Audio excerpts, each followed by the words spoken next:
Hello everyone! In the last video I showed you how I filmed the interior scene of the mouse painting at the easel.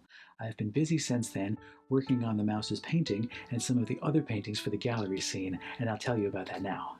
I had originally thought we would first see the mouse's painting when the mouse wraps it up to bring it to the gallery. But I actually think it would be better if we saw the painting while it's still sitting on the easel from the mouse's point of view.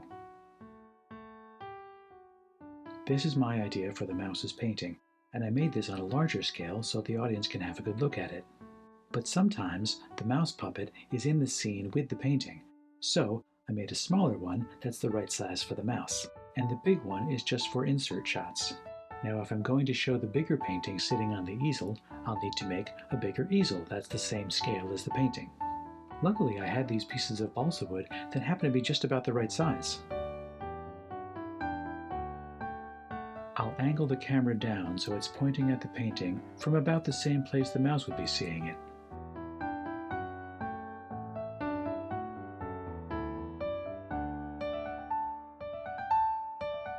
And then we can imagine we're seeing what the mouse is seeing.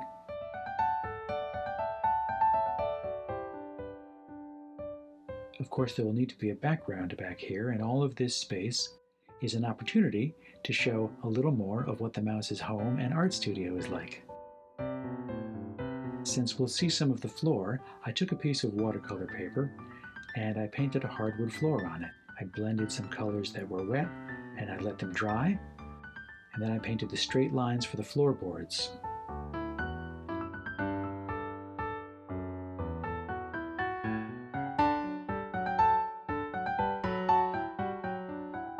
And then one more wash over the whole thing.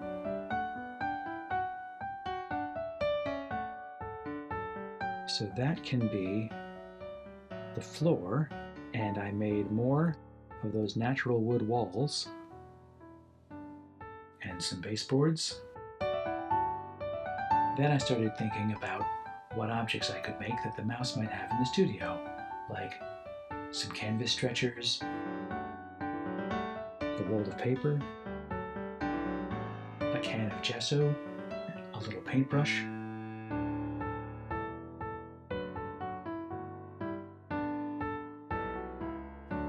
Of course, other paintings at different stages, a workbench, a spiral-bound sketch pad. It was really fun making all these objects for the background. It reminded me of things I used to make when I was a child. I remember when I was a young boy of maybe 11 or 12 or 13, I had a little doll of Paddington Bear. It was maybe 2 or 3 inches high, and I had a shelf in my room that I turned into an apartment for this little Paddington doll. I made him a bed and a table and a little stool to sit on and a cabinet. When I was a child, I really enjoyed making miniature things, and I still do. This moment in the film is really about the painting, but the background details will tell us a little more about the mouse's home and work and personality. And now we can imagine we're standing where the mouse is standing, looking at the painting. Now in the story I've planned out in the sketches, the mouse brings the painting to the art show and becomes friends with another artist there, and those two trade paintings. So I need to create a new painting in a different style that the mouse's new friend will trade in exchange for the mouse's sailboat painting. And this is the painting I came up with. I made a bigger one to show the details, and a smaller one that's the right size for the mouse puppet. I'll need lots of other paintings to hang on the walls of the gallery, and some of you helped me with that by sending mouse-sized paintings. So thank you to everyone who sent in paintings. It was really fun looking at them, and I hope you like the frames I made for them. That's what I'm going to tell you about now. First I got out some colored paper, and I tried to choose colors that would go with the paintings.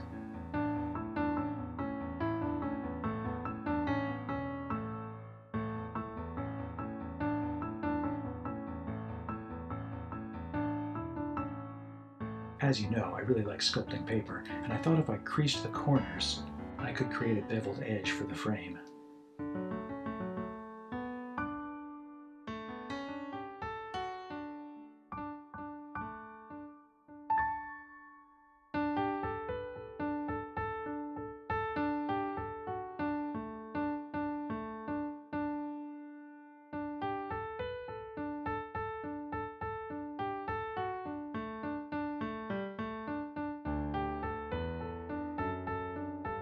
For this one, I used pieces of wood for the edges and made almost a little box for the painting to sit inside.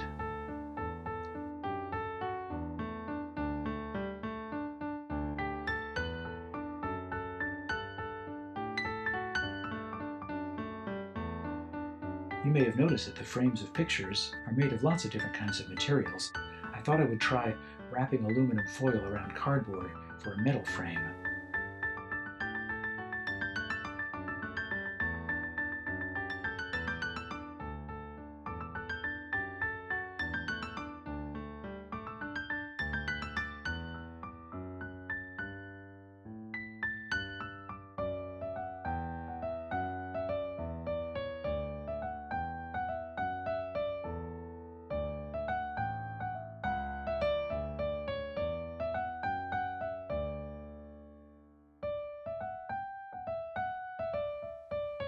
And here, gluing some string around the border to give it some dimension.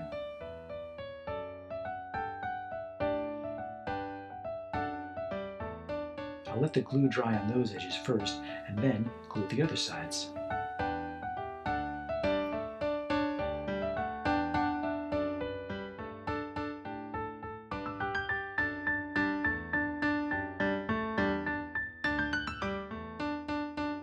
I remembered that I had some metallic tissue paper, and I thought maybe if I covered it in glue I could twist it and turn it into kind of a braid I could put around the border of a frame.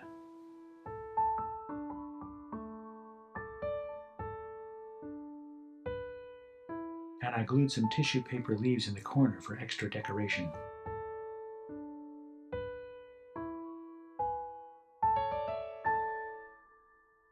Now the walls of the gallery will be white, but I didn't think they should be perfectly white. I imagined something like white stone or white marble. So I did some very light washes on watercolor paper and created just a little bit of texture.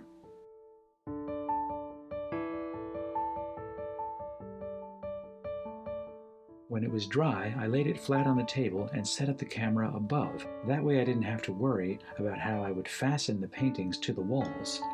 They're just lying flat on the table, but because the camera is above them pointing down, they'll look just like paintings hanging on a wall. And this way I can slide them along to give the impression that the mouse is walking through the gallery.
I'll have to do more work for the gallery scene because of course there will be other mice there, but I'm off to a very good start with this, and now that it's done, I can move on to the next scene, and I'll tell you about that in the next video.